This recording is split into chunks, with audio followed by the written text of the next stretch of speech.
আলাইকুম। আমার চ্যানেলে সবাইকে স্বাগত। যারা দালালরা বিশাল ব্যবসা করতেছেন,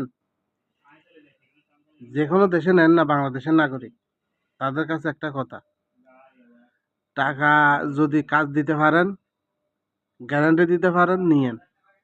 আইনা কত কষ্ট দাঁত দানা করে এরা আইব, আইসা টাকা কামাইতে পারবো না। কি যে অবস্থা, খান্না কাটি। এই টাকা কামানোর কোনো দরকার আছে আপনাদের? আপনারা কন, মা বাপরে গেলু নিয়ে টাকা কামাবেন, এই টাকা দিয়ে বিল্ডিং করবেন, বউরে সোনা শান্তি বানাই দিবেন, এটা আল্লাহ সইব? হ্যাঁ,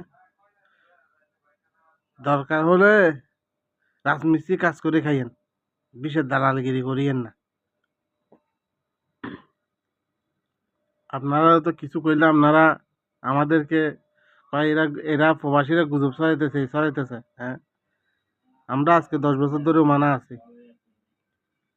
আমরা বুঝি পরিস্থিতি কি। তোমরা আজান মিশে আজা কইবা, হ্যাঁ, শুধু বলবে ক্যাশে শুধু টাকা গুনবি, আর কিছু করতে হবে না, শুধু টাকা গুনবি।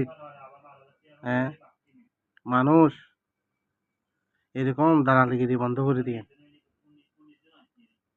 হ্যাঁ, আইনা চাকরি দিতে পারবা না।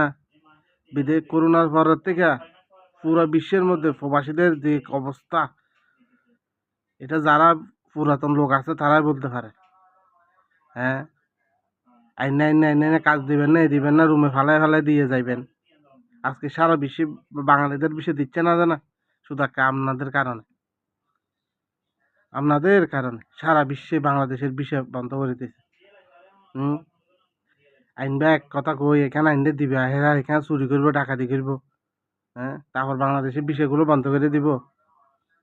হ্যাঁ, দালালগিরি বন্ধ করে দিয়া এমনি রাজমিস্ত্রি কাজ করে খেলে বালা বানাইতাম না, বুঝছেন? একজনে মানে আমারে এমন এমন কথা কইছে না, মানে আমি এইসব বিষয়ে কথা বলি, সেই জন্য আমি ভিডিওটা বানাইছিলাম। একটু অপেক্ষা করেন, হেতে চেহারা সহায় তুলে দেব।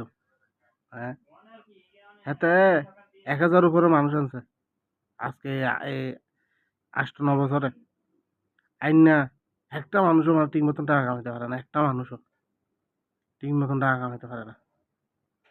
ওই রে খাটাখাটি, মারামারি রুমের মধ্যে। হ্যাঁ, আর আমরা যে 3-4 জন কইছি, আর হেতে আমাদের উপর খেপে চলে আসে। হ্যাঁ, এর লেগে তো হয়েছে তো, একটা প্রতিবন্ধী হয়েছে তো। হ্যাঁ, মানে কেউ কিছু করতে পারে না, হক কথা করে টক বেজার। হ্যাঁ, আপনারা অপেক্ষা করেন, এই চেহারা সহ সবগুলো তুলে ধরুন আপনাদের সামনে, এই দালালের।